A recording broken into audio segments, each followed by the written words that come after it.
White people think that race has nothing to do with them. The hope is invented every day. If we can't do it within our NHS, there's something wrong. People believe race is real. Voices of Care, the healthcare podcast. Professor Warmington, Joy, welcome to Voices of Care, and thank you for giving us your time today. I wanted to start because your work in equality and racism and tackling racism is so important. I think it was James Baldwin who said that we can't change everything that we face, but we'll change nothing if we don't face it. 2024 has, I think, called on all of us, healthcare and society, to face the spectre of racism. Yeah, it's been a bit of a rock and roll year, to put it mildly, and I think for many people, especially quite recently with the riots that happened towards the end of July and August, we were out with organisations and online with people who had been really traumatised by those experiences. Actually, many organisations were really proactive. They asked staff to work from home where they could. They had listening sessions for staff so that people could really talk about their concerns. But it did remind people of the 70s. It reminded people of a place that we thought we would never be again. Yeah, absolutely. And tell us a little bit about the work around BRAP, because this is tackling this issue head on. Your chief executive, I think it's the mission is to think about equalities differently and do that differently. Yeah, well, funny enough, you're interviewing me in our 25th year. So we're 25 years old, and it is a congratulatory year, because for a charity that has quite an edgy mission, so our mission is to think more critically about the way that we do equality. So I think in how we've written it, it's to think about and transform the equality landscape. And that mission really came about because much of what we do in the name of equality and equity has good intentions but doesn't land well. And we wanted to really think about how we disrupt that relationship between intention and impact. So we think critically about the use of evidence. So we think about innovation. We think about organisations and how they run, how they perform, how do we deal with issues of culture. So there's lots of disciplines in terms of how we do our work that we kind of dive into them so that we can be more applicable to the organisations and the people that we partner with in the pursuit of equity, really. Now, it's a broad mission. You work in many different sectors, but focusing on the NHS and healthcare, just tell a little bit about your journey. I know you're a visiting professor at Middlesex University Business School, but you've worked with the NHS and many trusts. I think you previously in Birmingham and Solihull, and now, of course, with Oxford University. Yeah, so, I mean, we do work with lots of different types of organisations. So large charities like Oxfam, recently started working with UNICEF this year. But the NHS we've worked with for a good 15 years now. And initially that work started off quite slowly. And it has really gained traction because I think the NHS is a big system, as you know. It has a very large percentage of staff who are racialised as Black or minority ethnic, and also quite a lot of migrant workers. And it has challenges in terms of how does that all land to support its mission in delivering excellent patient care. So it has internal challenges. So if you look at some of the statistics that the NHS has produced year upon year, you are less likely to be appointed in some roles if you're Black and minority ethnic. You're not going to have such a good time. You don't believe that your organisation provides you with the same equality of opportunities as it does with white staff. So there's lots of data that says, you know what, internally in the organisation, this is not somewhere that delivers as well as it could do. And I think the NHS is recognising that, it's waking up to it. Yeah, and I think September this year was seminal for many different reasons. The the Darzi report, where streeting, highlighting 3 shifts that need to happen. But there was also a report from the Health Services Safety Investigation Board that said that temporary workers found it hard to speak out. And that was particularly the case from people who identified as minorities. Now, this chimes with your work, and I do want to honour the fact that you've been recognised with an MBE back in 2019 for your work in this field. You produced a report, I think, with Roger Klein back in February, Too Hot to Handle. Can you just unpack that for us? Because that looked at how tackling racism when it was raised, perhaps, had a big impact on the workforce. Yeah, I mean, Too Hot to Handle, it was about a year in the making, actually. And it, as its title suggests, what we were trying to convey was how issues of race and racism were quite routinely taken off the table or were diminished in their priority. And I mean, one of the first things people say is, well, why race? And what about other things? But because we listen to that kind of narrative, it means that we haven't faced enough attention on race. And I mean, I often say in 2024, why is it that we find it really difficult to talk about race and racism, given the diversity, not only within our organisations, but within our society? And it's because we're not practiced at it. It's because we think, there's lots of fear, there's lots of belief that you're going to be judged, this idea of, you've got to say the right word at the right time. Lots of reasons why people think it is too hot to handle. And what the report tried to do was to bring together, it was a bit of a Bermuda Triangle moment, actually. So we did a survey to NHS staff to ask, well, what happens when you raise race and racism? And that survey was completed by over 1,500 people. And overall, they said it was really difficult to raise race and racism in ways that could be heard and to be progressed proactively by their trusts. We also brought together a range of tribunal findings, including the quite high-profile Michelle Cox case. Yes. And those tribunal findings correlated with the things that people were experiencing in their organisations. And then finally, we brought together some evidence of what we think will work in terms of addressing race and racism. So there's a lot packed in to that report. And we've been really pleased how many people have taken it up. I mean, I've done presentation after presentation. I'm sure Roger has as well. But rather than it being something that's presented on and then becomes a kind of thing to prop up a bookshelf, we wanted it to be acted upon. We wanted people to take notice of the things that the report is saying that we need to do to really kind of address racism. No, and I think that's a fabulous distinction in terms of a report and actually doing something about it. I was shocked to see that. I think some of the stats, only 5% of the respondents said that the concerns were even taken seriously. And over 40%, nearly 42%, left their roles because of their treatment. And that's shocking when you look at the vacancies. NHS providers, Sir Julian Hartley's been on our podcast. I think they issued an analysis of the report. And I think you referenced it in your open letter to Wes Streeting, welcoming him to his new role, but saying that actually racism needs to be faced, it's embedded. Mm-hmm. It is, and I think we find that really hard. We like to project a view of our society. It's over, it's done. We're never going to go back to the times that we've had previously. And of course, the murder of George Floyd and the national and worldwide concern about racism that murder catalysed meant that many organisations were facing into this again.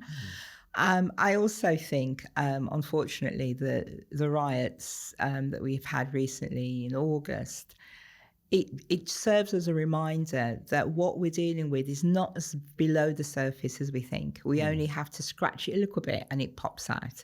And I think that's really what patients have been saying, who and also staff from Black and minority ethnic backgrounds have been saying that this stuff is a daily experience. It's not an exception. It's rather the norm, I think. Yeah, and it's been around for a very long time. I mean, the race action plan, I think, was 2004. Roger Klein wrote the Snowy White Peaks report, I think a decade ago, if my memory's right, 2014, showing the underrepresentation of people from minorities at senior level.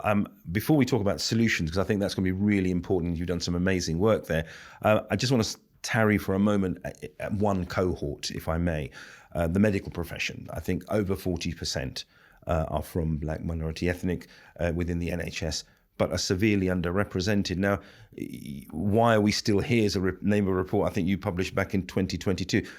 It's quite astounding that in that cohort, I think your report found quite significant underrepresentation at senior levels. Yeah, I mean, there were lots of reasons for that, and we did quite a lot of work directly with doctors to ask their opinions about what was going on.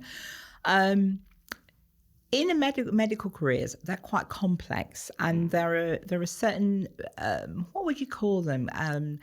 Things that you have to gallop over, certain things that you actually have to do. And unfortunately, for some doctors who are from black and minority ethnic backgrounds, if you don't get exposure to the right things at the right time, it makes for a kind of challenge in terms of moving up into the higher leadership positions within organisations and trusts. And many doctors explain to us some of the kind of things that happen routinely that they are excluded from. And also what that means in terms of the issues of self-confidence, visibility, ability to network. Unfortunately, these sorts of things still make a difference in terms of people seeing you as leadership material. And if you don't have access to that, you often don't get seen as someone who can move up into the upper echelons of the trust, really. And I think, thank you for putting that into context. I mean, the NHS, the RES data, NHS staff survey from 2024, some positive things, but still record numbers of people from black minority ethnic background exposed to discrimination from patients, not representation at the board. I think the NHS have issued their Equalities, Diversity and Inclusion Improvement Plan in 2023. Let's see how that pans out. I think there's an intention behind it. What I'd like to do for the rest of the podcast is you've identified these problems. They've been here for a long time. How do we solve them? So no pressure. How do we get? Because you come across with a theory of change, but I thought I'd begin because you're on record as saying we need to move from a mindset of saying we're not racist to being anti-racist, which there's a lot underneath that concept of race is complex. So just want to set the scene before we talk about specific actions that you've taken at BRAP to help address this challenge. I think it's really difficult for this for this society, actually, in larger terms, to recognise the difference between not racist and anti-racist. So racism, as you have so rightly kind of said and alluded to, is a made-up thing, really, based on this idea that there are different races. And it's really challenging sometimes for people to hear this. But we invented race, and we invented race so we could exploit groups of people. And part of the invention led to the exploitation, because if we could say that there were groups of humans who were inferior, and in this case, inferior to those people who are white, then it justified us being able to enslave them, to be able to take them away from their lands and their properties and their families, to be able to take things in the name of eugenics, yeah, perhaps. Absolutely, and to put together false scientific data to enable us to do all of that. And that feels such a long time ago, and it feels so long in our past that what we tend not to realise is that we're still operating on the basis is that we do have different races. And because of that, we believe the trope that goes with it. So we believe that there are different sets of abilities based on how you look physically. Now, all of that is well documented, it's well evidenced, but what does it mean in the here and now? And in the here and now, it means that we're still acting on those stereotypes and biases. So one of the things that we talk about when we talk about being anti-racist is really recognizing some of the faults, recognizing that race is nothing more than a social construct. And we might be operating from a predicate which isn't valid. It's an idea. Right, Race is right. an idea, and we've given that idea meaning. So you've got to dial back from that idea. And quite often, the thing that I find interesting is when I go into organizations and I talk about anti-racism, people believe race is real. Right. Now, if you believe race is real, when you look at your stats, when you look at the evidence base, you kind of think, oh, there's nothing really that wrong with it. Because the lens through which you're looking at life is what you're saying. We need to unpack that and take those myopic glasses off. Absolutely, because you're looking at things in a way that you have been taught and socialized is right and true. So shifting language is going to be really important. Shifting landing and shifting belief, really. Right. And that makes for uncomfortable work, doesn't it? It makes for very uncomfortable work. I mean, I did a bit of a piece with a colleague of mine, Simon Newick from the King's Fund, looking at some of the 6 principles of anti-racism. And I think the first one is race as a social construct. If you then believe that race is a social construct, then you have to look seriously at how you use race. Right. How do you racialize groups of people? How do you continue to make it? How do you use your power to unmake it? What's the role of white people in this work? Because often white people feel that they're excluded from race because they don't see themselves as being race. They see themselves as being normal. So there's lots of work. I won't go through the 6 principles actually, but there's lots of work to do to be anti-racist. It's hard work. As it were. Yeah, it's different. Anti-racism is different from racial equity work. Right, and that's interesting. People don't understand that. So people think that when they say they're being anti-racist, it just means doing what they've done hard. An action plan that's been issued. Yeah. What we're saying is anti-racism is a different set of thinking, a different set of activities. Taking race off the table is effectively what that's a big shift. It is. And I wanted to unpack just a bit more around that, because I think some of the work that you've done talks about moving the change that we want to see. And let's be clear about the benefits. I mean, the evidence, as I understand it, and you're the expert, is that when you have a diverse group of people working in an organization in healthcare, the more they are valued, that will lead to better patient outcomes. I think that's been established. So we have to move the dial, you said, from individuals to looking at things systemically. Mm-hmm. What does that mean? Because systemic can sometimes throw people off as quite a complex set of factors. I think systemically, if I was going to explain this as simply as I can, it would mean a set of beliefs that we tend not to question at an organisational or societal level. So we tend not to question the belief in different races. We tend not to question the fact that we always need to do outreach for communities that we're surrounded with. You know, so it's not like we're going out looking for those communities. I mean, some of the places that we have now in cities in this country are so diverse. It's going to be hard for you to get out of your house and not run into anybody that's not diverse. But we're still using very much the same mindset, the same tools, the same approaches to the planning and delivery of services. And to address that systemically, we need to disrupt some of the thinking and beliefs that those services were predicated upon. I think some of the work that you've done at BRAP with NHS Trust, and you've worked with them across the country, you also make the difference between, look, the actions you can take can be transactional or they can be transformative. What does that mean? Can you unpack that? Because that sounds like quite an important distinction. It is a hugely important distinction, and in Too Hot to Handle, we've put together quite a simple table of transactional. Transactional activities, in the main, tend to be the things that we favour because we can count them. Right. We've got 2 of these, 3 of those, 4 of those percentage increases. But as you said earlier on in the podcast, the data that we collect, it kind of goes up and down, and sometimes we're not able to actually understand the difference that we make or what has made the difference. With transformative activities, you're really looking at root causes. So instead of addressing the symptoms of racism, you're kind of trying to take racism off the table. You're trying to say, what is it that we need to do to address root causes? And of course, in health, we understand that quite well. But what we're not really used to doing is applying those principles to a problem like racism. So what was an example of that would be transformational? So if we're looking at, for example, the disproportionate numbers of people of colour, people who are racialised, black or brown within mental health services, for example, some of a transactional approach might be to, look at greater representation in the health service from people from those backgrounds. Right. A transformational approach would be saying, actually, do we need to be doing something different for these folks? Because because if you might be changing what people look like, but unless you change what they think and what they do, they're going to have the same outcomes.